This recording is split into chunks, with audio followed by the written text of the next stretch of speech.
While handing out flyers, I saw my girlfriend Alicia disheveled and passionately kissing the school hunk in a sports car. When I knocked on the window, the school hunk asked her, "Who's this?" Alicia leaned against him and said, "Just a simp. If you don't like it, I'll break up with him right away." After kissing the school hunk, she didn't even look at me and turned away. The school hunk licked his lips where my girlfriend had kissed and mocked, "Leave. Beauties only belong to the strong."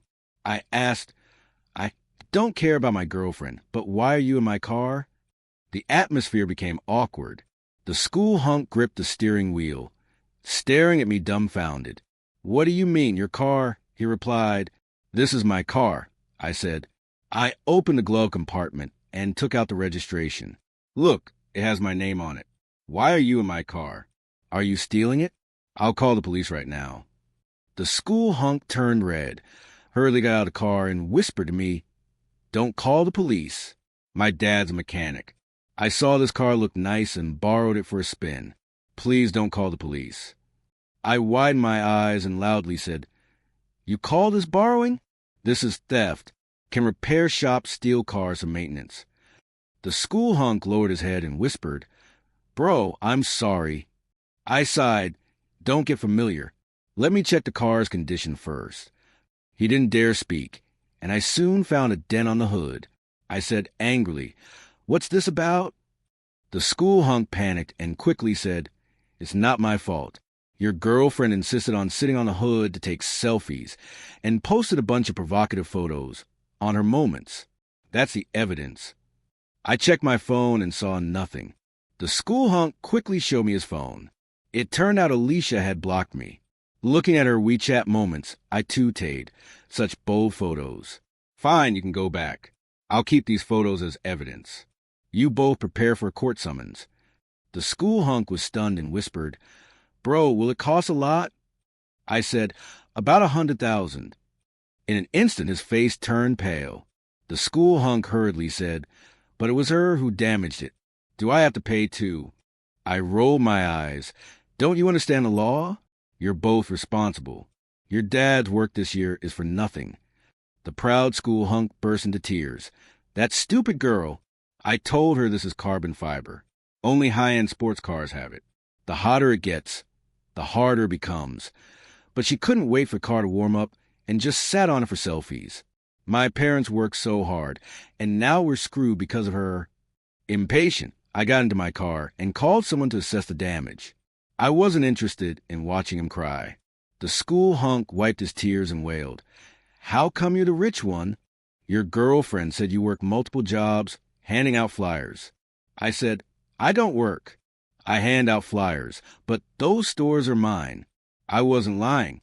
Half a pedestrian street, 72 stores. My family owns them. Handing out flyers for my family's stores. What's wrong with that? I closed the car window, not wanting to hear the school hunks crying. At that moment, Alicia texted me, "Since you saw it, let's break up. Don't blame me. Blame your parents for being losers. I'd rather cry in a Lamborghini than laugh on your bicycle handing out flyers." I fell into deep thought. Since both the Lamborghini and the bicycle are mine, should she cry or laugh? I wanted to reply, "Wait for the court summons," but Alicia had already blocked me. My God, how could she block me? Speaking of the repair costs, she owes me 100,000. Ignoring the fact that it was the girls' dormitory, I rushed into the dormitory and headed straight to Alicia's room. Fortunately, it was morning, so there weren't many people in the dorm. I arrived at her dorm room door and was about to knock when I heard a woman inside ask, "Did you really do what I told you?" Then I heard Alicia say, "Yes, I lied to him and I took the pill." The woman excitedly said, "That's a great opportunity. I calculated your period and knew you were likely to get pregnant these 2 days, which is why I told you to go on a date. Once you're pregnant, you can marry into a wealthy family." Alicia said worriedly, "What if he makes me get an abortion?" The woman replied, "As long as you're pregnant, I have ways to make him acknowledge the baby. You even broke up with your boyfriend for him. Let's see if he dares not to acknowledge it." I was really shocked that Alicia would go this far. She even wanted to marry the campus heartthrob by having his child. I wondered what her expression would be when she found out the heartthrob had stolen my car. I knocked on Alicia's door, and when she saw me, she immediately frowned. She said, "I've already broken up with you. Why are you still pestering me?" I'm telling you, being poor is not a problem, but being poor and shamelessly pestering a girl is really disgusting. It seemed Alicia misunderstood, thinking I was there to win her back. There were 2 other people in the dorm, her roommates, whom I knew. Before I could speak, one of her roommates said, "Can you stop hindering Alicia from pursuing her own happiness?" I was completely dumbfounded. So making out with another guy in a sports car behind her boyfriend's back was considered pursuing her own happiness.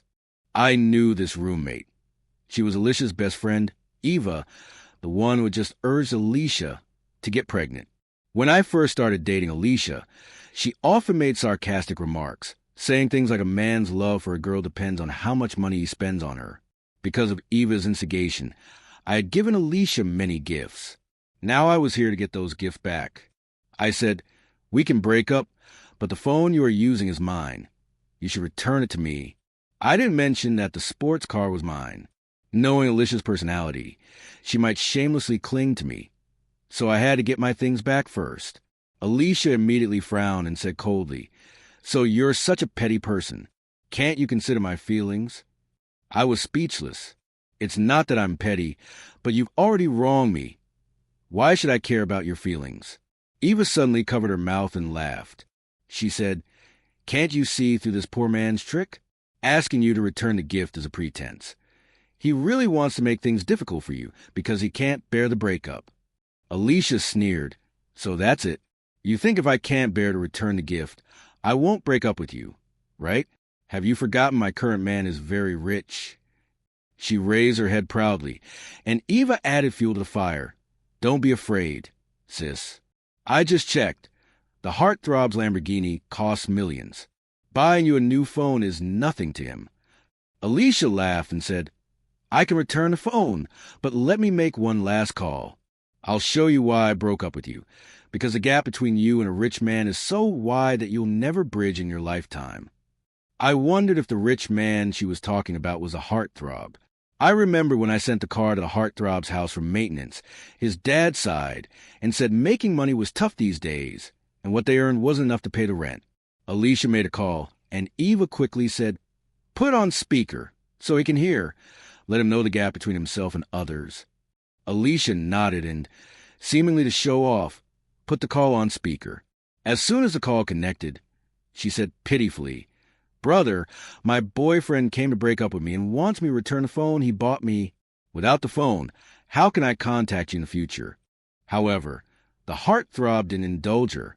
On the other end of the line, the heartthrob yelled angrily, "You damn bitch! Don't let me see you again, or I'll beat you every time I see you." In an instant, both Alicia and Eva were stunned. The call was abruptly cut off, and Alicia stared at her phone, unable to say a word. Eva quickly reacted. She angrily grabbed a book from her bed and threw it at me, shouting, "Did you badmouth my best friend downstairs?" When Alicia heard this, she was furious and started shaking. "Yeah, he wasn't treating me like this before. You must have slandered me. How despicable and disgusting can you be?" I impatiently said, "I didn't badmouth you. Just give me back my things." "If you didn't badmouth me, why would he suddenly treat me like this?" I was speechless. Because Alicia posted coquettish selfies sitting on the hood of his car, the heartthrob had ended up with thousands in debt, given his family's income. How could he not be angry? Eva sneered. "That's why I told you to be brave and date the heartthrob, because I already saw through this poor loser. He only knows how to play tricks behind your back. Disgusting simp." I asked, "So you're saying you were involved in her betrayal of me, right?" Eva snapped. "Betrayal? My best friend was stuck in a mess. Of course, I had to pull her out. Should I let her sink into marrying you? She'll thank me for the rest of her life." Alicia grew impatient and said coldly, "You can have the phone back, but I have one condition. You immediately apologize to the heartthrob and admit that you were lying about me." Eva cursed. "Yeah, even if you have to kneel and apologize, clear my best friend's name. I took the phone and continued. Why should I apologize for something I didn't do? And we haven't settled our accounts yet. I walked straight into the room and sat at the desk to start calculating. Throughout our relationship, I had given Alicia many gifts and transfers. I wanted them all back. Alicia said disappointedly, My friends are all here. We once loved each other. Do you really want to embarrass me like this? I ignored her and continued calculating. Eva suddenly took a photo of me. With a face full of disdain, she said, Today I encountered the ultimate loser. I'm going to post this on my social media right now and expose you so you'll be socially dead. I thought she was just threatening me. But when I took out my phone to check, I found she had actually posted it. She posted my photo with the caption, OMG girls never date a poor guy. The poorer they are, the more trouble they cause. My best friend got stuck with one. It's terrifying. I frowned and said, This is a personal matter between us. Why do you keep mentioning being poor? You might as well write gold digger on your face. Eva sneered, Yeah, I do like rich guys. Do you have the right to be jealous? If you were rich, you'd be the one scolding me now, not the other way around. Look at your pathetic self. Eva got more and more agitated, walking to the window and pointing downstairs. She said, Rich men drive million-dollar Lamborghinis and are full of ambition and career goals. Poor losers just sit here calculating, making the girls who once loved them feel sick. Another roommate finally couldn't help but speak up. Alicia, why don't you just pay him back? This is your fault in the first place. In an instant, Alicia's expression changed. Alicia asked, What do you mean? Are you taking his side? Eva sneered. Isn't it obvious? You found a boyfriend with a Lamborghini, and she's jealous. So she purposely insults you, slanders you. The roommate's face turned red with anger. Don't falsely accuse me. I knew this girl. She was a poor student named Lisa. Before, when Alicia wanted to show off, she had me buy desserts for everyone in her dorm, but Lisa refused to take them, saying she couldn't accept something she didn't earn. Because of that, I had a deep impression of her. Alicia sighed and said, Lisa, I know you're poor and rely on student loans and scholarships to study. I understand if you resent the rich, but you know what? Being a good person is more important than good grades. Lisa's eyes widened in disbelief. Are you saying I'm not a good person? I was completely dumbfounded. Lisa was diligent and hardworking, excelling in both character and academics. And Alicia? She had just been making out with the rich guy in a car right in front of me, her boyfriend. She dared to say Lisa didn't know how to behave. What kind of nonsense was she spouting? Eva sneered. I know your type, poor simp girl. You know he broke up, so you're pretending to be a pretentious coquette to win his favor. You know you have no chance with a guy who drives a Lamborghini, so you don't even let a guy who earns $3,000 a month handing out flyers pass. Lisa was so angry she clenched her fists and stood up. I also work part-time as a tutor, and I earn $2,000 a month. Eva looked at her with disdain. To you, even mosquito legs are meat. Yesterday, I saw you picking up food that fell on the table to eat. You poor wretch, of course, you're not picky about men. Lisa's eyes reddened immediately, her voice trembling with grievance. The food fell on the table, not the floor. What's so poor about that? Enough! Alicia's shout interrupted us. She slammed her phone on the table and said to me, You really embarrass me. My biggest regret is dating you. Hurry up and settle our accounts. Then I can go explain to my new boyfriend. Eva quickly said, Don't be afraid, sis. I'll go with you to explain. The rumors will be quashed, and you'll still be the little darling of a rich man. I couldn't be bothered with these two anymore and focus on calculating our accounts. Of course, I didn't include the repair costs of the sports car. I was afraid Alicia might shamelessly try to reconcile with me. In the end, I figured it out. In the year we dated, I had given Alicia gifts and transfers totaling $18,000. After doing the math, I was stunned. Dating really costs a lot of money. I only spent a few hundred a month on living expenses. I didn't realize it until I calculated it. Not only was I shocked, but Alicia and Eva were also a bit stunned. After all, they were students. Where would they get over $10,000? At first, they didn't believe it, but after checking several times, they finally confirmed my calculations were correct. Alicia looked a bit troubled. 18,000. I can't come up with that right now. Eva panicked and quickly said, "Don't be scared, sis. I'll help you pay it back. Your attitude towards this loser now will determine how the heartthrob sees you. Even if we have to borrow from loan sharks, we'll pay the money back. You need to cut ties with this poor guy to have a chance to marry into a wealthy family." Alicia was eventually swayed by Eva's words. She nodded and said, "Okay, we'll find a way to borrow it. My family mustn't know, or my parents will kill me." I didn't know what to say.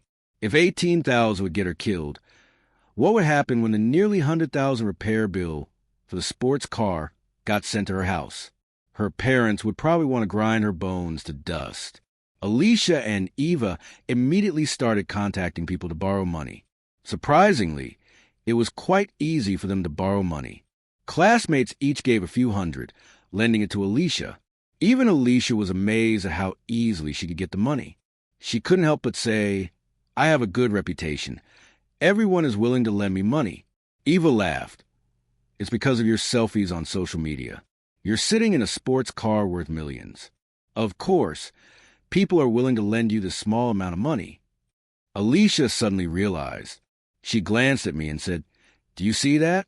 That's the true charm of a real man, making everyone admire him and lend me money, hoping to befriend him. If I were still with you, would anyone reach out to help me when I'm in trouble?" Eva sneered. "Trouble? Being with him is already the biggest disaster in life." They kept borrowing money and finally managed to collect over 8,000, but there was still a 10,000 gap. Eva gritted her teeth and said, "I know a guy from the underworld. He can lend me the money, but if we can't pay it back, it'll be terrible." Alicia asked worriedly, "What happens if we can't pay it back?" Eva replied, "Don't worry about that for now. Your new boyfriend is so rich. 10,000 is nothing to him." Eva quickly contacted the so-called underworld person, who appeared to be a professional private lender. He handed over 10,000 without hesitation. After they managed to gather enough money and returned it to me, Alicia threw the phone at me angrily and said, "Satisfied now? Get lost. From now on, we should have nothing to do with each other." I nodded and turned to Lisa, saying, "Can you come out with me for a moment?" Lisa looked at me in surprise, seemingly not understanding why I was calling her. Eva immediately sneered. "I knew these two had something going on. As soon as you paid him back, they hooked up." I felt a wave of helplessness. The reason I wanted to talk to Lisa was that she worked in the student council and had the contact directory. Since I planned to send a court summons to Alicia's family, I definitely needed her home address. Lisa blushed deeply, lowered her head, and followed me out. Eva mocked again. "You're really following him out. You only deserve Alicia's leftovers." Lisa was almost in tears. "I don't have any such intentions." Eva cursed. "Pretentious coquette. Keep pretending. No wonder your family is so poor. It's genetic. Look at you trying to please even a guy who hands out flyers. You're so undiscriminating. It's clear what kind of people your parents are." Alicia looked at us with disdain and sneered. "Good thing I broke up with him. This useless man is all yours. Let me give you a word of advice. A whore and a dog, may they last forever." I led Lisa out of the dormitory and into the hallway. Lisa whispered, "I only spoke up because I was angry. Don't read too much into it. I just want to study hard." "I don't have the intentions," they said. I nodded. "I know. You have to get scholarships and work as a tutor. You don't have time for romance." Lisa asked curiously, "Then why did you ask me to come out?" I said, "I know you have the contact directory. Can you give me Alicia's home address?" Lisa immediately panicked. "What do you plan to do?" "Don't do anything reckless." She seemed very worried and even grabbed my hand in her anxiety. Lisa looked into my eyes and said seriously, "We may be poor, but we have dignity.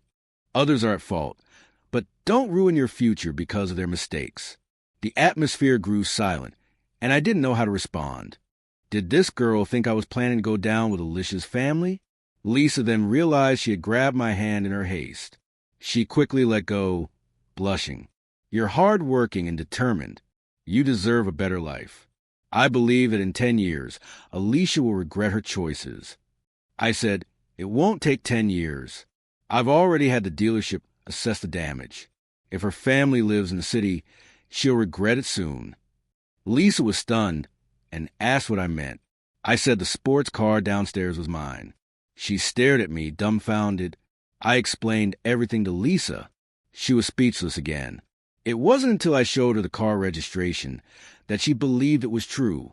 When Lisa went to get the contact directory, she walked as if in a daze, probably thinking she was dreaming. Soon, she sent me Alicia's home address. Surprisingly, it was just a few kilometers from the dealership. What a coincidence, right?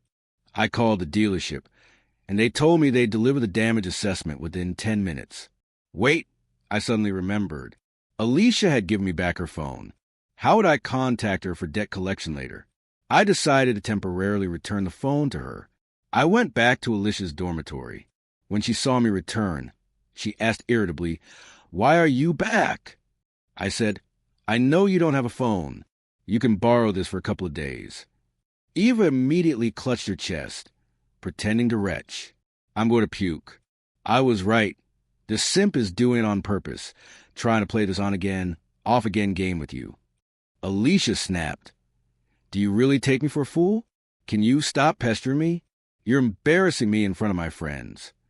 Just then, Eva's phone rang. Eva took out her phone and said, puzzled, "Alicia, why are your parents calling me?" I was taken aback. The dealership works fast. It seemed Alicia's parents couldn't reach her, so they contacted Eva. Alicia took the phone and asked, "Mom, what's wrong?" This time, Alicia didn't put the call on speaker, but her mother's yelling was loud and clear. "Don't call me Mom. Do you know how much your father and I make? You've ruined us." The sudden scolding left Alicia stunned. She quickly said, "Mom, what did I do?" Alicia walked to the corner of the dormitory with her phone. As she talked, she suddenly burst into tears. Eva hurriedly asked, "Sis, what's wrong?" Alicia sobbed, "I know why the heartthrob suddenly got mad at me. I dented his car by sitting on it, and now he wants my family to pay. The estimated cost is $137,000. Where's my family going to get that kind of money?" Eva was equally stunned. How is that possible? Just by sitting on it, it got dented? The bill was delivered to my house. My mom said she took a picture of it and sent it to me. She told me to check my phone. Alicia couldn't even stand. She sat down on the bed in a daze. Eva bit her lip and said, "Don't panic. I might have a solution." Alicia asked, "What can you do?" Eva said, "At this point, we need to see if you're pregnant. If you are and you're carrying his child, would he really dare to ask you for the repair costs?" Alicia immediately nodded. "Right. Even if he doesn't care about me, he has to care about the baby, right?" Eva said excitedly, "If he dares to ask you for the repair costs, go make a scene at his house." Alicia sighed deeply. I initially wanted to use the baby to marry into a wealthy family, who knew it would only end up covering repair costs. Eva consoled her. "Hundreds of thousands isn't a small amount. Your parents would need 2 years to earn that. And who says you can't marry into a wealthy family? Maybe his parents will insist on you getting married, and not only will they cover the repair costs, but they might even gift you a car." I wondered if I should remind Alicia, out of past affection, about her getting pregnant with a heartthrob's child. It certainly wouldn't exempt her from the repair costs. I started to speak, but before I could say anything, Alicia shot me a venomous look. She walked over, snatched the phone from me, and said, "Don't say a word. Get lost. I don't want to hear your voice. I'm already in a bad mood." Eva also snapped impatiently. "Yeah. Can you get lost? We're trying to figure out how to calm the heartthrob down." I awkwardly said, "How about you read the documents first?" Eva yelled at me, "Get lost, loser. We have nothing to talk to you about. If you keep pestering Alicia, we'll accuse you of harassment and see you in court." I nodded, since she said that. Fine. After all, we were going to see each other in court anyway. Alicia had already picked up her phone and sent a voice message to the heartthrob. "Please come downstairs to my dorm. I want to talk to you. Please." The heartthrob quickly replied, and she played the voice message. I heard the heartthrob's voice. "Sure, you slut. I want to talk to you too. Come down now." Alicia put down her phone and worriedly asked Eva, with that attitude, "Will he really forgive me?" Eva said, "Go down and beg him. I'll go with you." Eva helped Alicia up and glared at me. "Get out of the way." I ignored her and turned to leave the dormitory. Just as I was about to go downstairs, Lisa returned. Alicia and Eva walked past Lisa, heading in front of us. Seeing me, Lisa quietly asked, "Will you make Alicia pay a lot of money?" I said, "I won't extort her. She should pay what she owes, but I'm thinking—" Lisa asked, "Thinking what?" I said, "It seems like they're begging the wrong person. Won't it be awkward?" When we got downstairs, the heartthrob was already there. The most noticeable thing was the slap mark on his face. He was standing by the roadside, crying and wiping his tears. If I'm not mistaken, he must have told his dad about what happened and received some fatherly love. Alicia and Eva were dumbfounded at the sight. Eva said, "Seriously? With all the money his family has, he needs to cry like this?" Alicia said, "Maybe he really loves that car. When I went on dates with him, he always took great care to protect it." Eva sighed. "They say a car is a man's second wife. It must be true." I rolled my eyes. "I don't treat my car like a wife. And why wouldn't he protect it? It's my car." Alicia quickly approached him, looking pitiful. "Baby, let me explain." "Explain to your grandfather, you bitch." The heartthrob finally couldn't hold back his frustration. He rushed forward, grabbed Alicia's hair, and slapped her hard across the face. Neither Alicia nor Eva expected the heartthrob to hit her. Eva hurried over to try to break it up, while Alicia, feeling wronged, said, "Baby, hit me if you're upset. It's my fault. I'll never do it again. Can I make it up to you for the rest of my life? I don't need your compensation." The heartthrob was so angry, he started punching Alicia in the face. As he continued hitting her, both Alicia and Eva realized something was seriously wrong. The students watching were all shocked. Just a moment ago, Alicia was stepping out of a sports car admired by everyone. Now, in front of all these people, she was being beaten by the heartthrob who had her by the hair, punching her face repeatedly. Eva shouted anxiously, "You're hitting her too hard. She's a girl." The heartthrob hit so hard, he knocked out one of Alicia's front teeth. Alicia, missing a tooth, covered her mouth in disbelief and spit out some blood. She quickly bent down to pick up the tooth, crying out, "Stop hitting me. My tooth is knocked out. Eva, go get some milk." I nodded and said, "Smart. If you put a knocked out tooth in milk quickly, there's a chance it can be reattached." Lisa turned to me, saying incredulously, "Are you taking pleasure in this?" I said, "How could I? We were in love once.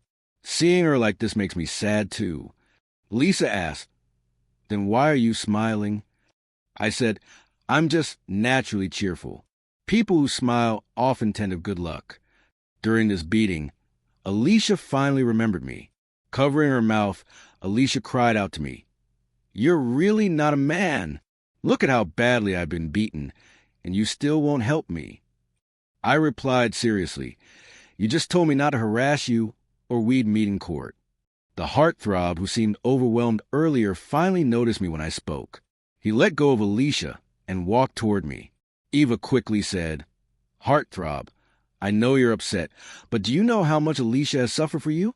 Just now, this loser was bullying her. If she didn't love you so much, would she have put up with this?" The heartthrob angrily shouted, "Shut up. Your whole family are losers." Eva didn't dare say another word. It was strange. She'd been so aggressive in front of me, but now, facing her rich idol, she was unusually obedient. The heartthrob stood in front of me. I wondered how he would apologize, but then he did something unexpected. In front of everyone, he suddenly knelt down. With tears in his eyes, he cried, "Bro, I'm sorry. Please forgive me." At that moment, the world seemed to fall silent. Everyone stared at me in shock. The students were dumbfounded. Eva trembled with disbelief. Lisa said nothing, keeping her head down. Alicia, covering her mouth where a tooth was missing, suddenly had blood streaming from her nose. She tried to sniff it back, but ended up choking on it and coughed painfully. No one expected things to turn out this way. Honestly, even I hadn't expected it. I sighed and said, "If you'd known this would happen, why did you do it in the first place?" Eva asked in a daze, "Why are you apologizing to him?" I said softly, "Yes. Tell everyone why you're apologizing to me." The heartthrob, still crying, said, "I shouldn't have stolen your car to show off. I shouldn't have stolen your girlfriend. I'm despicable and disgusting. Please forgive me." I told my dad, but he said our family is already struggling with rent and can't pay for the damages. I nodded and said, "Your dad works really hard. That's why I sent my car to your family's repair shop. Who would have thought that such a diligent mechanic would raise a son like you?" The heartthrob broke down. "I'll never do it again. If you can give us more time to pay, I'll do anything you ask." Alicia was stunned. She muttered, "What repair shop? What car maintenance? What's stealing a car?" I said, "The facts are right in front of you." Alicia pointed at the sports car, her voice trembling. "That car is yours." I nodded. "Yes, it's my car." Her expression froze. Then her lips quivered as she burst into tears. "How can you be the rich one? Weren't you the flyer guy?" "I do hand out flyers, but those are all for my shops." Ignoring her bleeding nose and missing tooth, Alicia hurried to my side, limping. She grabbed my arm, crying, "Baby, let me explain." I said coldly, "I'm not your baby. We're already broken up." I reached out and placed my hand on the heartthrob's shoulder. He swallowed hard, looking at me pleadingly. I said, "This is your fault, not your dad's. In fact, I should thank you because you showed me my girlfriend's true colors. You helped me, so I'll help you this once." I thought for a moment and continued, "You'll graduate next year. You can negotiate the compensation amount. And once you start earning, I'll allow you to pay it back over 3 years." The heartthrob surprised asked, "Really?" I nodded and said, "Yes, it's your mistake, not your father's, to pay for. But knocking out her front tooth is going to cost you a lot." The heartthrob said viciously, "I'm not paying a cent. At worst, I'll go to jail and get a record. Anyway, I won't pass any civil service exams." I asked, "Are you really willing to go to jail rather than pay her a cent?" The heartthrob replied, "Yes, this bitch doesn't deserve my compensation." I patted his shoulder hard and laughed. "See, now you're being sensible. I'll waive 1,000 as a reward." Alicia was already dumbfounded. She whimpered, "Baby, I was really wrong. Can you give me another chance? It's all.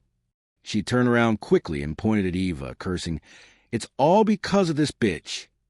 Eva didn't respond, her face blank. Alicia cried, "You told me to do this. I love my boyfriend so much. Why did I fall for your tricks? I was tired of watching her drama." I said, "Remember to take the morning after pill. Don't actually get pregnant. It's not because I care about you, but because I know with your personality, you'd definitely have an abortion if you got pregnant. I don't want an innocent life to be killed before it even sees the world because of your bad character." At that moment, Alicia's face turned ashen. Eva suddenly started crying. She said, "Are you not going to repay the money I just helped you borrow?" Alicia completely turned on her. "You caused all this misery. Why should I pay you back?" Eva also broke down in tears. "I have to repay that money or I'll be beaten to death." I casually said, "If you're afraid of owing money to a loan shark, then just pay it back." Eva cried again. "Where am I supposed to get 10,000? Lisa clenched her fists in anger. She said furiously, "You mock me for eating food off the table, but your own family doesn't even have 10,000. You're poor too, so why do you bully other poor people? You deserve this." Eva sat on the ground, sobbing uncontrollably. I smiled at Alicia and said, "Goodbye? Unless it's about repaying money. Don't contact me. I'll charge you with harassment." I turned to Lisa and asked, "Since the bitch has been punished, how about we go have a meal to celebrate? You can ride in my car." Lisa replied, "Are you drunk in broad daylight? Why would I get in your car or have a meal with you. Realizing she had a point, I awkwardly scratched my nose. I got into my sports car and drove off. Alicia and Heartthrob's family quickly reached an agreement, with both families paying half. It said that Alicia was beaten half to death by her parents at home, even having her leg broken. It really was broken. She had to wear a cast. The worst part was that her leg didn't heal properly. She walked with a limp and might have to break it again to heal correctly. Feeling too ashamed, she didn't return for the last year of college. Eva, on the other hand, did return, but every time she did, people mocked her, calling her a traitor to the poor. To pay back the loan shark, Eva tried desperately to find a job, but her reputation preceded her, and no one wanted to hire her. In the end, she found me begging for a job. I happened to have a few low-end restaurants, so I had her clean the toilets. She had looked down on the poor, so now she could clean toilets for them. She could only cry while scrubbing the toilets, and word spread about her situation. Some students even came specifically to use the toilet after she cleaned it, just to make her clean it again. After dropping out, Alicia frequently messaged me, begging to get back together. I blocked her, but she would just switch numbers and continue to harass me. Eventually, I did as she wished and sued her. That finally scared her off, and she stopped contacting me. As for Lisa and me, nothing happened between us. She was a self-reliant and disciplined girl, different from Alicia and her crowd. During the last year of college, Lisa didn't contact me at all. After graduation, she went back to her hometown to teach. She said there were many poor children in her hometown, and she wanted to help them. I admired her character and reached out to her a few times, but she wasn't interested in dating. The only time she asked for my help was to see if I could organize a clothing drive for the children in her area. I donated some old clothes, and after that, we didn't stay in touch. I often think about what she said about having dignity. That remarkable girl. I hope her life takes her far.